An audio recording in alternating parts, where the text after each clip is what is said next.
Nadie allí sabía quién era. A todos los efectos era solo uno de los muchos que pasaban con la lonchera bajo el brazo y la ropa sudada del turno de la mañana. El nombre en la insignia, J. Santos, no llamó la atención. Era solo otro cuerpo negro en ese mar de cascos descoloridos y manos callosas que, día tras día, levantaban los pisos de concreto de la nueva sede de un banco de inversión. Joaquín caminaba en silencio, observando. Cada paso dentro de ese macizo de flores le dolía más de lo esperado. No era solo el peso de la enfermedad que todavía requería medicación y cierta cantidad de cuidados con esfuerzo físico. También fue el peso de ver lo que hicieron con lo que él creó. Ingeniería Imperial ya no era suya. O mejor dicho, todavía estaba en el papel, pero no a los ojos de los responsables allí. Miraron a través de él, como si fuera invisible. Durante la pausa del café, me senté en silencio junto a Francisco, un hombre de cara seca y manos temblorosas, que había vuelto a sin trabajar a los 66 años después de perder su pensión debido a una deuda impagable. Francisco hablaba poco, pero cuando hablaba era como si hablara al suelo. Joaquín escuchaba más de lo que hablaba. Eso era lo que quería, sentir lo que pasaban otros. Y no tardé mucho en comprenderlo. Allí nadie sonrió. Los supervisores gritaban órdenes como si estuvieran hablando con animales. Los sueldos, según Francisco, se atrasaban de vez en cuando, pero cuando se atrasaban era en el mes de la feria más cara. Joaquín notó cómo los más jóvenes bajaban la cabeza con miedo, como si hubieran aprendido que allí no había lugar para interrogatorios.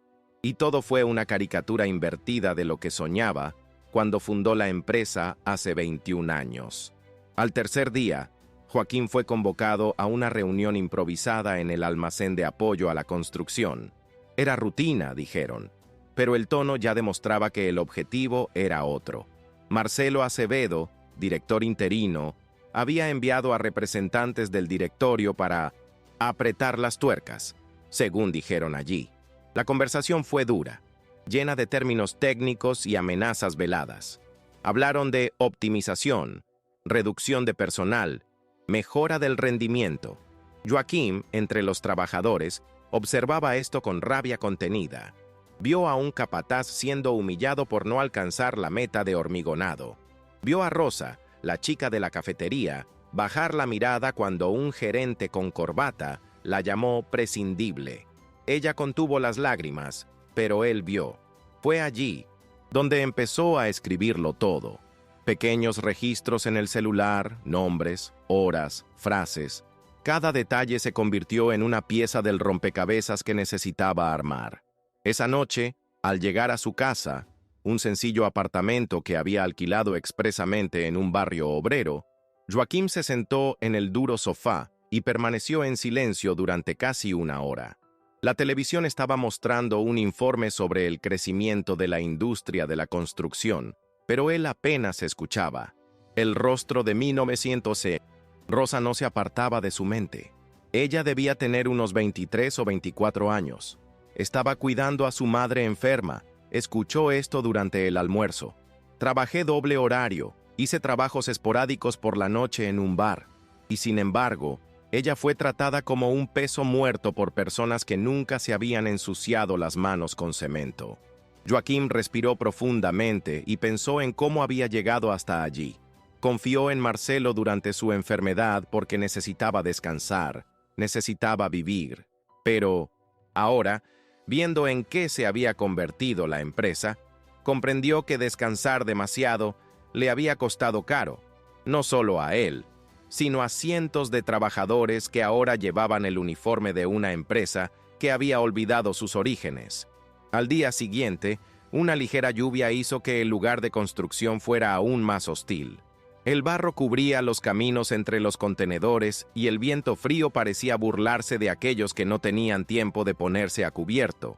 Joaquín vio a uno de los trabajadores resbalar con una viga de acero en la espalda.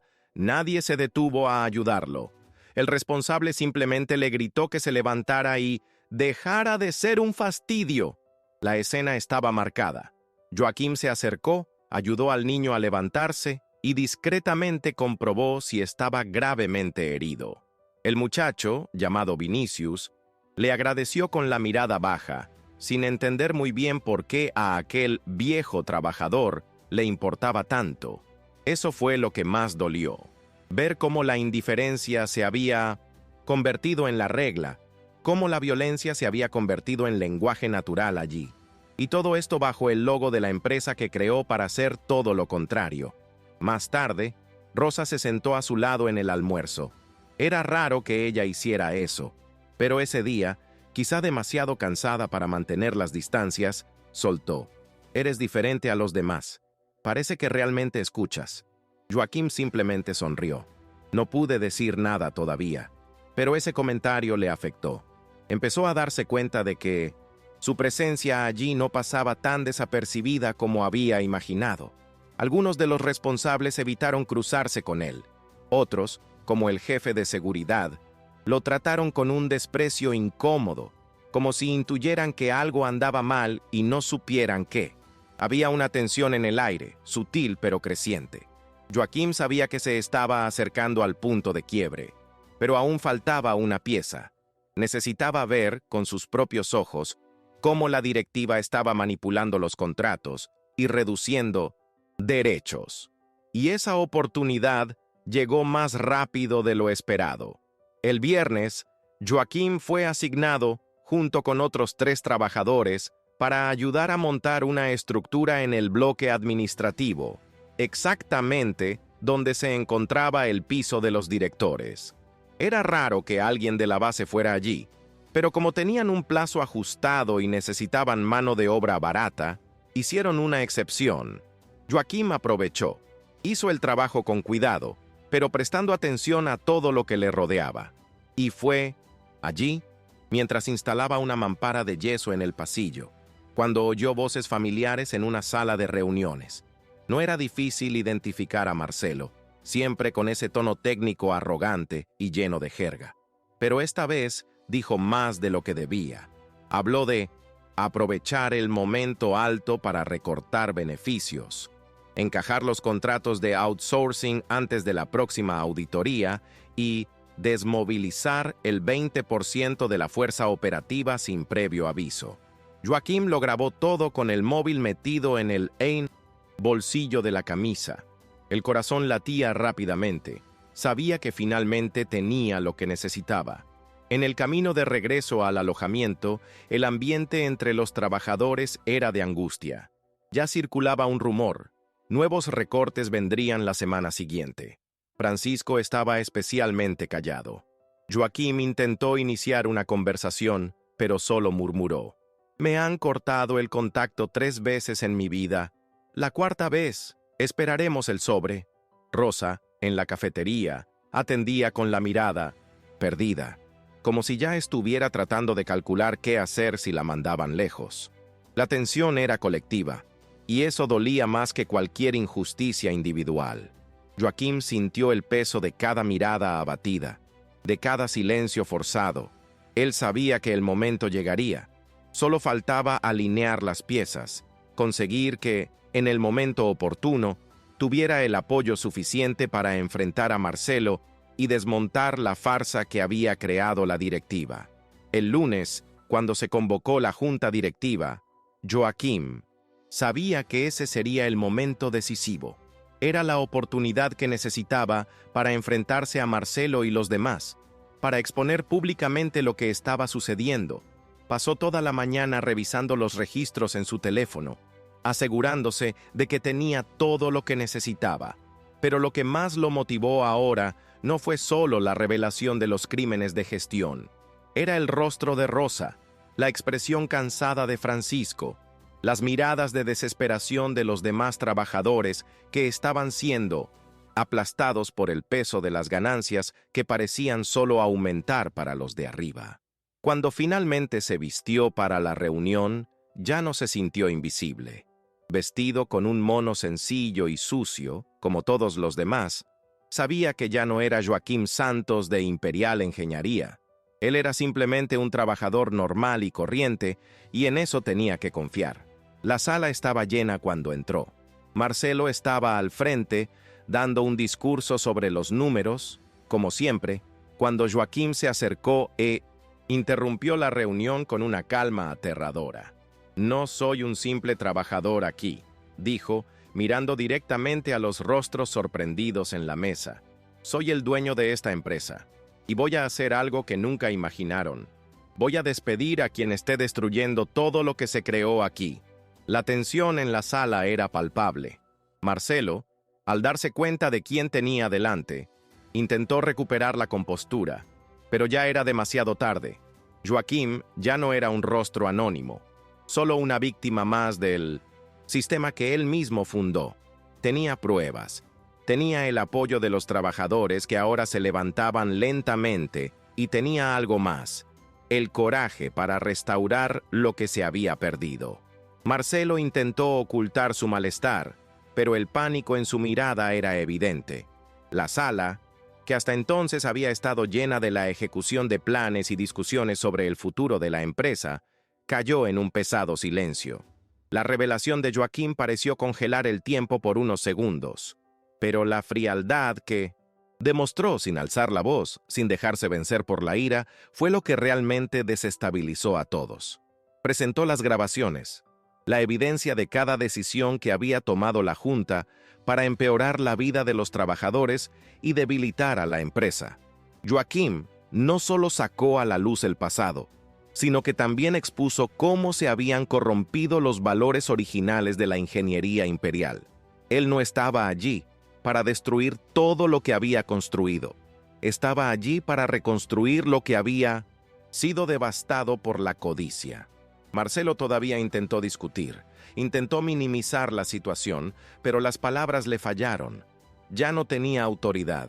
La sala se llenó de una ola de murmullos, con algunos de los accionistas más antiguos empezando a ponerse de parte de Joaquim, reconociendo que, de hecho, tenía razón. La reacción de Joaquim fue rápida e incisiva. Sin dar cabida a más intentos de fuga, anunció: «Marcelo Acevedo está despedido, y yo, Joaquim Santos, retomaré la dirección de esta empresa, no porque sea mi derecho, sino porque es mi obligación restaurar la dignidad de lo que hemos construido». En ese momento, lo que comenzó como una simple intervención en una reunión se convirtió en un acto de restitución y reparación histórica, no solo para él, sino para todos aquellos que habían sido ignorados, explotados e invisibilizados por la gestión corporativa. La reacción fue inmediata, pero no la que imaginaba. Para sorpresa de Joaquim, no hubo ninguna resistencia feroz. Por el contrario, había una sensación de alivio en el aire. La tensión que arrastraba desde que se infiltró en la obra, al escuchar las injusticias y angustias de sus compañeros, parecía empezar finalmente a disiparse. Los accionistas que se alinearon con él, algunos de los cuales eran mayores y más respetados dentro de la empresa, comenzaron a moverse silenciosamente para apoyar la decisión. Marcelo, aturdido, intentó hablar, pero las palabras no le salían. Sabía que no tenía más margen para discutir. Ya no era el gerente de una empresa que cuidaba de su propia gente. Ahora era simplemente un peón prescindible en el juego de poder que él mismo había ayudado a crear. Joaquim hizo un movimiento firme, casi teatral, levantándose de la silla donde estaba sentado como si fuera un trabajador más, y se dirigió a la ventana de la sala. Miró la ciudad, el horizonte donde la construcción de la empresa seguía expandiéndose, y luego, dirigiéndose a la junta directiva, dijo: «Aquí dentro, yo era invisible, pero olvidaron que detrás de cada ladrillo, detrás de cada viga, hay un ser humano, y lo que le hicieron a esta gente es inaceptable». Fue en ese momento que no solo recuperó el liderazgo de la empresa, sino que rescató algo más profundo: la creencia de que la justicia y la dignidad pueden restaurarse incluso en las situaciones más corruptas. Su lucha no era solo por la ingeniería imperial, sino por respeto, por la humanidad que sentía que estaba siendo aplastada bajo la presión de 1900, una ganancia sin sentido. La reunión terminó abruptamente. Muchos de los ejecutivos presentes todavía estaban aturdidos, incapaces de procesar lo que acababa de suceder. Marcelo fue escoltado fuera del edificio, símbolo de la caída de un sistema que él había ayudado a corromper. La prensa, que hasta entonces solo se interesaba por el futuro de la empresa, ahora tenía un nuevo foco: el regreso de Joaquim Santos y su promesa de reconstruir Imperial basándose en sus valores originales. Pero, para Joaquim, el impacto más profundo de ese momento fue ver las caras de los trabajadores. Ese día, más que cualquier victoria corporativa, sintió que había devuelto la dignidad a todo un grupo de personas que habían sido silenciadas durante tanto tiempo. Francisco fue el primero en acercarse después de la reunión. No dijo nada, pero su apretón de manos fue firme, como si estuviera diciendo, finalmente, que algo había cambiado. Rosa también apareció, con una sonrisa tímida que jamás podría explicarse con palabras. Joaquim sabía que la victoria no era solo suya. Fue para todos los trabajadores que, como él, habían sido abandonados por un sistema que solo valoraba el capital. Sintió el peso del momento, pero también la fuerza renovada para continuar la lucha. No bastaba simplemente con recuperar el liderazgo de la empresa. Necesitaba reconstruir la confianza y revertir el daño causado por políticas de gestión depredadoras. El viaje apenas comenzaba. La decisión de Joaquim de exponer públicamente la podredumbre que se cultivaba en la empresa no fue fácil, y sabía que traería consecuencias. Para muchos, sería visto como un traidor. Para otros, una amenaza al statu quo. Pero durante las semanas siguientes, vio algo que nunca esperó: la lealtad de sus antiguos colaboradores. Aquellos que creyeron en él desde el principio, se hizo más fuerte. Cuando reorganizó la estructura de la empresa, poniendo más poder en manos de los trabajadores y asegurando la transparencia en las decisiones, no hubo resistencia. El pueblo tenía sed de justicia, y la visión de Joaquín ahora era más clara que nunca. Comenzó a implementar cambios profundos. No se trató simplemente de ajustes a las políticas internas. Promovió una verdadera revolución cultural dentro de la ingeniería imperial. Las reuniones de equipo se convirtieron en espacios donde los trabajadores podían expresar sus opiniones sin temor a represalias.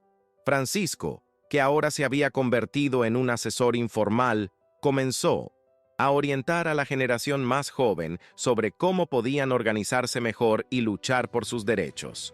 Rosa, quien inicialmente solo tenía el papel de sirvienta, fue ascendida a coordinadora de operaciones en la cafetería, una pequeña pero significativa victoria.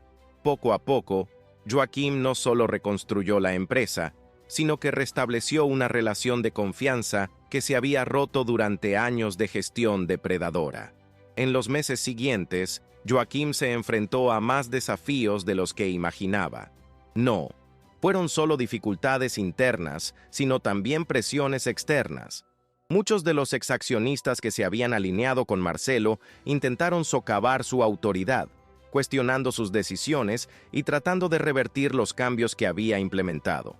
Pero Joaquim sabía que la lucha no sería fácil y que su misión era mayor que cualquier obstáculo financiero o político. No solo luchaba por una empresa, luchaba por la dignidad de las personas que dependían de Imperial para sustentar a sus familias, por la igualdad de condiciones en el lugar de trabajo y, lo más importante, por un modelo de negocio en el que las personas ya no fueran tratadas como números. Lo que no esperaba, sin embargo, era el impacto que su cambio de paradigma tendría en la forma en que los trabajadores veían su propio potencial. Al brindar una plataforma para que sus voces se escucharan, al garantizar que los más humildes tuvieran un espacio de poder, estaba, en efecto, reescribiendo lo que significaba el éxito. La ingeniería imperial, bajo su liderazgo, se convirtió en un símbolo de resistencia contra la explotación, pero también de un futuro donde el trabajo decente y la justicia social pudieran coexistir. Poco a poco, Joaquim se dio cuenta de que, aunque el cambio era lento, se estaba produciendo de forma irreversible. Lo que antes parecía imposible, una empresa verdaderamente inclusiva y justa, ahora estaba a nuestro alcance. Cuando Joaquim finalmente miró hacia atrás, Unos meses después de su cambio, supo que nada volvería a ser lo mismo. La batalla que libró contra la gestión depredadora de Marcelo no se trataba solo de reconstruir Imperial Engineering, sino de restaurar la humanidad de aquellas personas que, durante tanto tiempo, habían sido tratadas como engranajes desechables en una máquina de ganancias. Sabía que muchos lo veían como un símbolo de resistencia, pero para él, la verdadera victoria estaba en el rostro de cada trabajador que finalmente sentía que su vida importaba. No solo reconstruyó una empresa, sino también una cultura que valora el trabajo, la inclusión y el respeto. Sin embargo, la verdadera recompensa para Joaquim no estuvo en el éxito financiero, sino en el cambio interno que presenció. Los trabajadores comenzaron a creer nuevamente en su valor y, más que eso, comenzaron a organizarse. Ya no hubo silencio en las reuniones. Las voces que hasta entonces estaban apagadas, ahora se oían con claridad. Joaquim recordó a Rosa, que ahora era uno de los líderes respetados más en la obra, y a Francisco, que, a pesar de su edad, tenía una energía renovada, como si la dignidad que creía haber perdido fuera ahora su principal motivación. Sabía que al rescatar a otros, también había encontrado su propia redención. El día en que Joaquim hizo aquella revelación en la junta directiva fue un punto de inflexión en su vida y en la vida de muchos otros.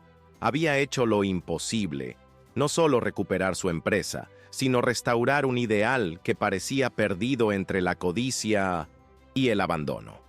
Imperial Engineering ahora era más que una corporación. Fue una fuerza de transformación, donde las bases del respeto, la dignidad y la inclusión quedaron más firmemente establecidas que nunca.